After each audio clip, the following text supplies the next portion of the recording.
Bom, eu acho que a gente está de volta, né? Estou sem retorno aqui, mas eu acho que estamos de volta. O professor André está de volta na área. Aliás, antes da gente começar o nosso bate-papo de hoje, eu recebi algumas mensagens e a gente tem que agradecer principalmente,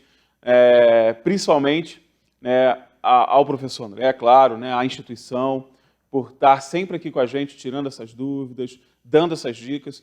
Muita gente agradecendo, professor, essas dicas, né, que o senhor tem dado tão brilhantemente aqui as nossas participações, porque a gente sabe da dificuldade que muitos alunos têm. Tem uma galera aí que está procurando videozinho de graça na internet, está usando a internet do shopping, ou então a internet pública para poder fazer o estudo. Olha, não importa o jeito que você vai dar, tem que dar um jeito. Aliás, é o nosso tema de hoje, né? Exato. É o nosso tema de hoje, mas agradecendo também ao reconhecimento aí que as pessoas têm e agradecendo ao professor, ao CPT, por essa generosidade em estar com a gente aqui, dando essas dicas importantes que a gente está vendo que está sendo muito importante para muitos alunos. E você que está aí do outro lado, que falou desses perrengues todos aí, né?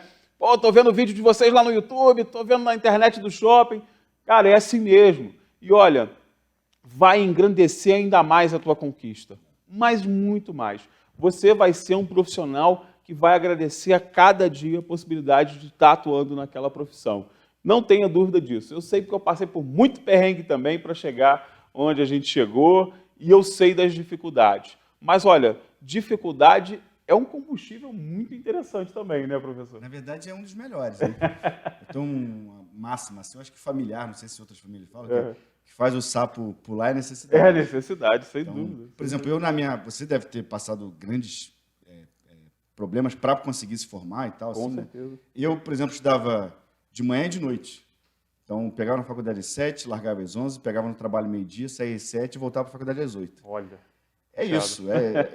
E se eu não conseguisse ler no ônibus, como muita gente não consegue, eu não teria me formado. Porque no Rio, onde eu morava em Jacarepaguá e estudava no centro. Tijuca, centro ali, né? E aí eu morava 1h30, 2 horas no ônibus. Era o tempo que e tinha voltava, pra eu estudava ali naquele momento, assim. Então, enfim. E aí é interessante, assim, eu falo para os meus alunos que não tem coisa mais prazerosa de você ver seus pais, ou quem lhe criou, não importa, né, na formatura, com um choro de felicidade, e você olhar aquilo, é impossível você não se emocionar junto. É assim, uma das coisas mais... eu passei por isso recentemente no doutorado, pela última vez, tem 1 mês e meio.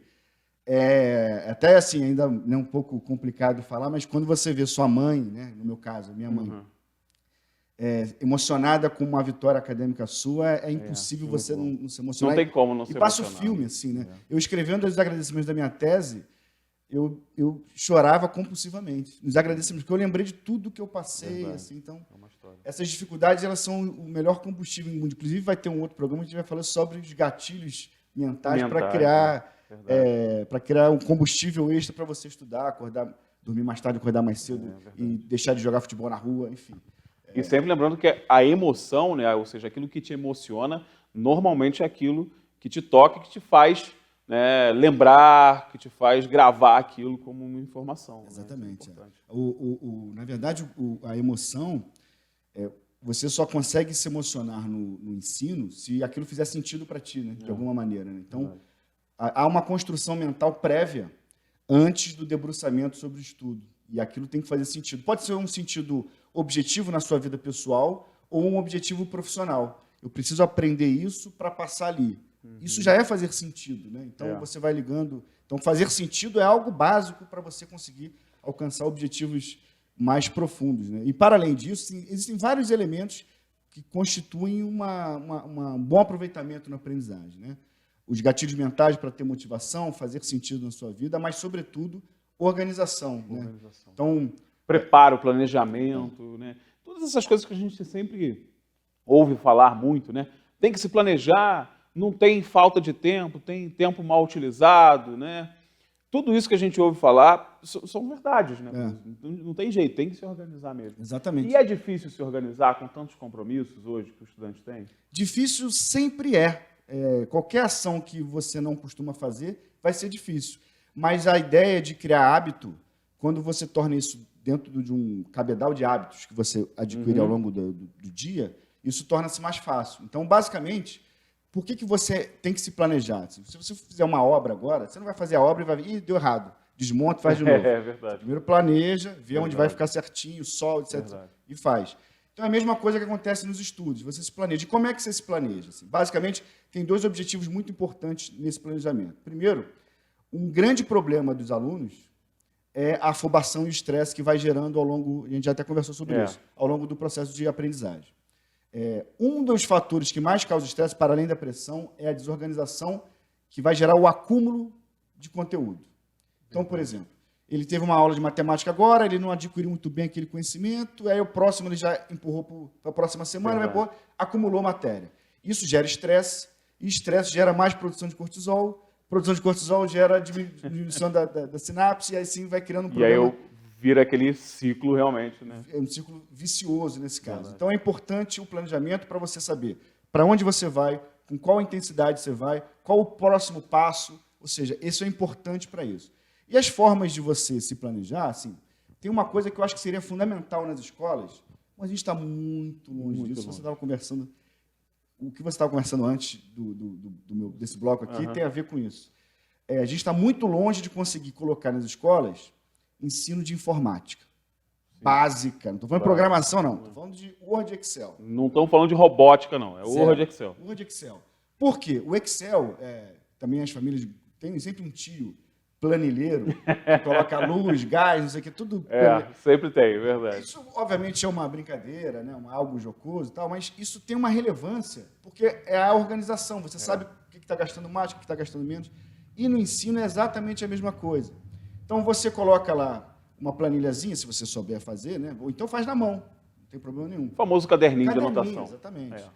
Coloca lá as disciplinas e o que você já estudou naquilo. Ou, né, no caso, se você for fazendo os seus testes, os seus simulados, as suas provas, você coloca o número de acertos em cada uma dessas disciplinas. E numa segunda planilha, o que você está errando em cada uma dessas disciplinas. Porque a revisão que você vai fazer sobre aquela disciplina é do conteúdo que você errou. Você está errando mais. Então, assim, isso é absolutamente fundamental, porque você consegue estudar certo, especificamente, não fica estudando sem saber para onde vai. Tem um elemento que é outro elemento muito importante, já estou virando... já está virando redundância eu falar elemento importante, porque todos são. Todos são. Mas tem um ponto aí que é importante, e eu vou trazer o Epicuro, que é um filósofo do século IV a.C., que ele, entre outras coisas, ele falava sobre felicidade. Né? E estou falando sobre felicidade para falar de frustração. Então, o que é felicidade, basicamente? Aí eu estou falando não mais como Epicuro, mas como aqui no bate-papo. É quando você supera as suas expectativas. E aí você tem algo feliz. Então, aquela festa que você não esperava nada e ela foi maravilhosa, você sai de lá feliz. E vice-versa. Quando você espera muita coisa e sai... na festa não foi tão bom, você sai meio triste. Pois bem, no processo de aprendizagem, no processo de concurso, de vestibular, de prova militar, acontece algo. Você precisa de metas plausíveis. Então, o aluno quer acertar 90% da prova no segundo mês de estudo. E ele não tira, ele não acerta isso, ele vai se desmotivar. E grande parte das desistências de um processo um pouquinho mais longo é por causa o aluno se desmotivou porque não conseguiu notas, ou aquelas... Notas que eu digo são os exercícios que ele vai fazendo ao longo do mês, os simulados, suficientes para suprir aquela expectativa dele. Ou seja, aquela decepção ali deu um freio, né? Nele. Então, a primeira desistência não é nem a desistência, eu falo isso em termos de curso. Né? Mas também no pessoal. A primeira desistência não é a contratual, é a psicológica. O aluno deixa de ir. Então, tem que ficar muito em cima deles. Então, assim, a meta tem que ser plausível. Primeira coisa que você deve fazer, portanto, e aí é uma dica minha, como eu indico os meus alunos e como eu faço na minha vida, se eu quero estudar para o Enem, a primeira coisa que eu vou fazer é fazer uma prova do Enem. E aí eu sei o quanto eu estou ali em matemática, física, geografia, biologia e tal. Pega uma prova e soluciona ela. Então eu tirei 80% em matemática, um exemplo. Ou então 30% em história. E aí eu falo, bom, então meu patamar é esse. E aí eu vou precisar evoluir para a próxima vez que eu fizer uma lista de exercícios, 40% história, 90% em matemática. Eu vou criando metas plausíveis, 10 em 10, 10 em 10. Vai criando degrau. E aí as metas plausíveis vão te dar satisfações constantes. É óbvio que a evolução acadêmica ela não é linear. Você vai evoluir, aí vai dar uma regredida, vai evoluir de novo. Então, ela não é linear. É importante entender que as quedas são reais, são, às vezes, necessárias para te dar um tapa na cara de que você não está essa bola toda. Choque de realidade. Choque de realidade. Porque, às vezes, você acerta e fala, não precisa estudar tanto. E aí é um perigo. Então, esse planejamento, ele cumpre, basicamente, vários objetivos, mas 2 em especial. Primeiro, você se organizar e não causar o estresse do acúmulo de conteúdo. O segundo é que, ao criar essas metas mais plausíveis, você consegue se motivar o tempo todo, para que a desmotivação não seja algo que te faça desistir desse processo no caso aí, a meta, que é passar algum vestibular, alguma prova.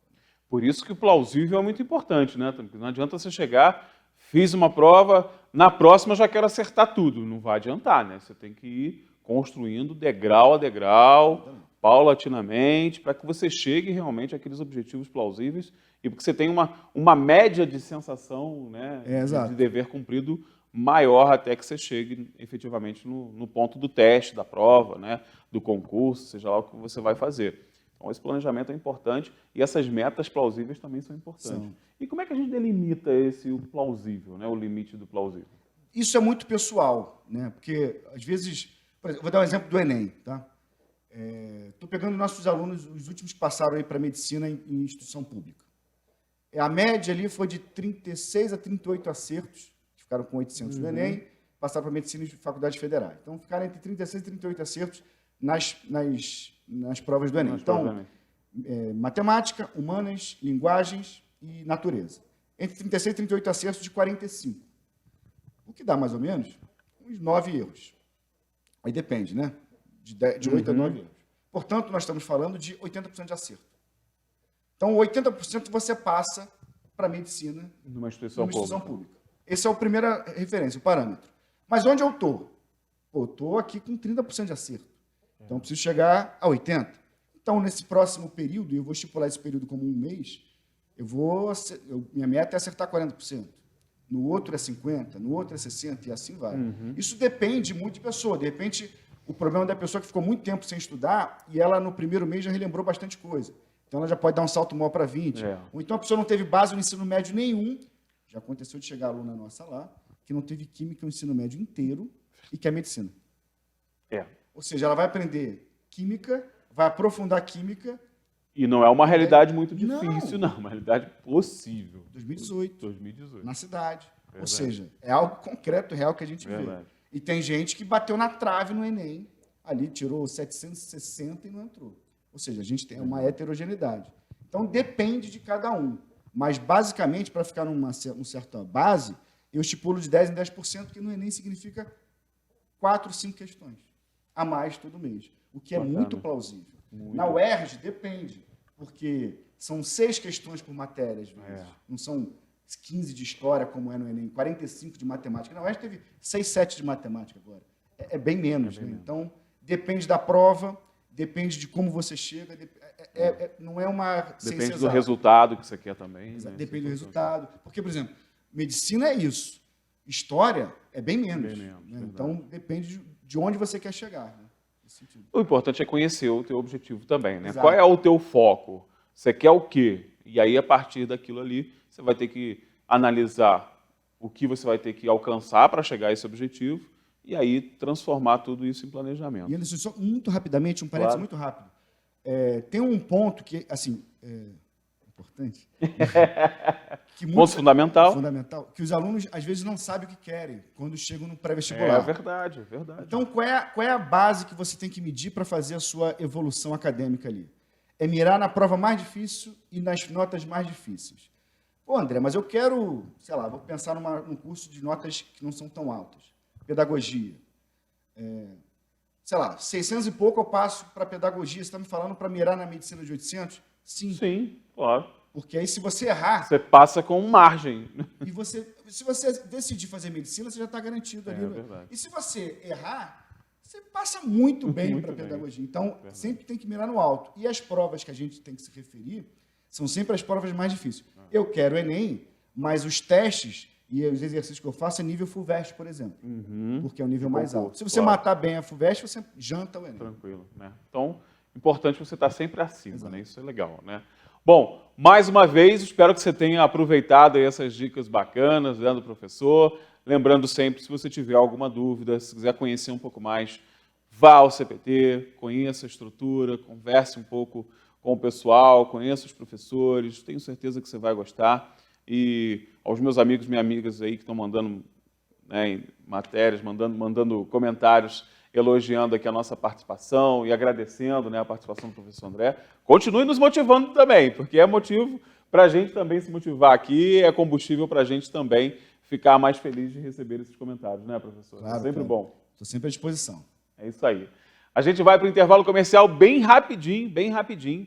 Daqui a pouco a gente está de volta.